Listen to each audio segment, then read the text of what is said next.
Are you tired of dry dumplings? Today, we will be making Xiaolongbao, or soup dumplings. Traditionally, soup dumplings are made using chicken or pork, due to their high amounts of collagen.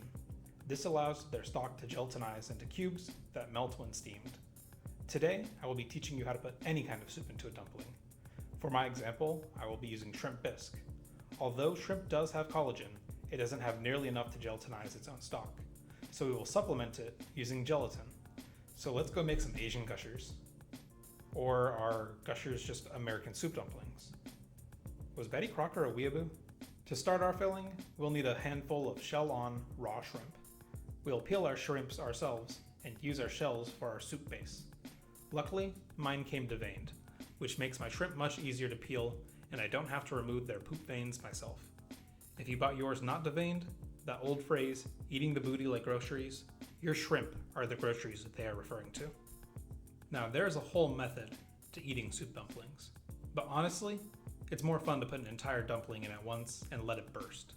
So to keep our dumplings bite-sized, we actually want to buy smaller shrimp. If you can only find jumbo shrimp, simply split them down the middle. Now to blanch our shrimp, we will bring a pot of water to a boil. Have a strainer and some ice water ready. Drop the raw shrimp into your boiling water and cook for 2 or so minutes or until cooked through. Now strain the shrimp, reserving the liquid, and dump them into your ice water to prevent overcooking. So add your shrimp shells and some bay leaves to your water. If you don't have any bay leaves, grab any random leaf from outside. It won't add any flavor, but it will keep up with appearances. Now simmer for roughly 30 minutes to infuse your shrimp flavor.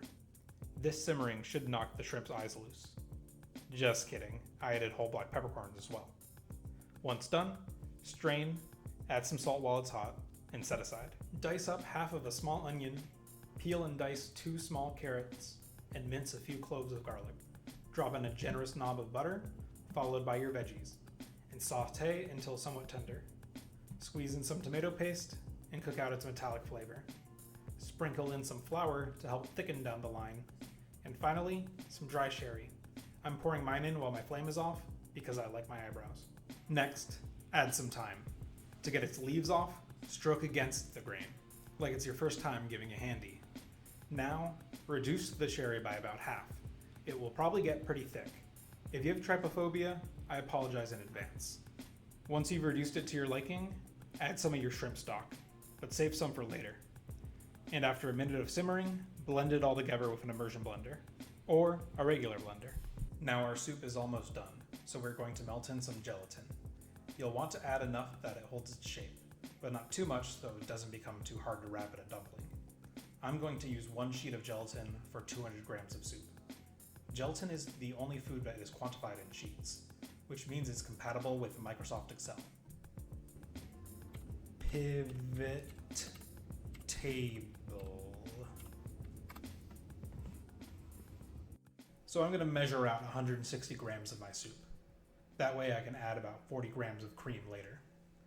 Bring your soup to a simmer and soak your gelatin in some cold water for about 30 seconds. The cold shower helps it go flaccid. Once it is, add it to your soup to melt. And then add in your cream, mix to combine, and your soup is done. Next, take an ice cube tray and tuck one of your shrimps into each of the pockets. And just barely submerge your shrimp in the soup. We don't want the filling to be too big. Once it cools down a bit, cover with plastic wrap and stick in the fridge. And while you wait for it to set, reward yourself with some soup. You deserve it. For our dumpling wrappers, the best way is to order some dumplings on Uber Eats and peel the wrappers off. But if you're cheap like me, you can just make yours from scratch. Combine flour and boiling water in a 2-to-1 ratio, mix to combine, and then start kneading by hand for about 6 minutes. Be careful as your dough will be very hot from your boiling water. Once smooth, wrap in plastic wrap and rest for about 20 minutes. Now to roll out your dough, it is easiest to use a pasta machine, but in solidarity with the working man, I will use a rolling pin. You'll want to roll it out as thin as possible without breaking. Then use a biscuit cutter to cut out a bunch of circles.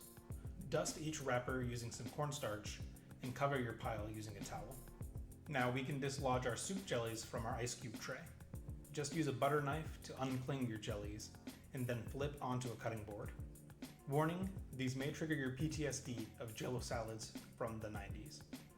Now return your jellies to your fridge to prevent meltage.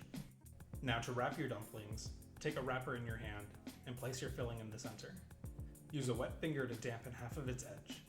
Next, pull your two edges together and seal down the sides. Your soup will try to leak out of any hole it can, so seal your dumpling as tight as possible. You know what they say, always wrap your shrimp before you call your pimp.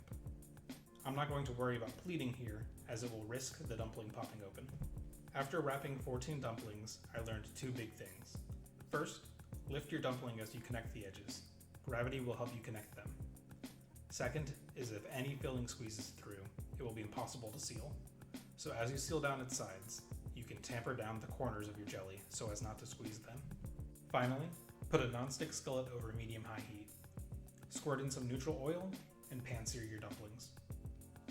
Once they develop a brown bottom, take your reserved shrimp stock, pour it into your pan, and quickly cover using a lid. The resulting steam will cook your dumplings, and the stock will reduce into a sticky, tacky, flavorful crust. Try to keep the stock at a simmer for 2.5 minutes. Once you uncover your dumplings, cook until any remaining stock evaporates, and then you can plate up.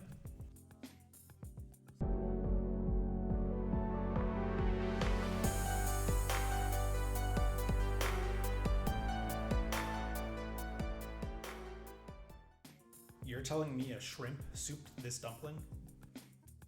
Once these cool down enough, you can eat an entire dumpling in one bite and get the authentic gusher effect. Let's get a second opinion from my closet demon.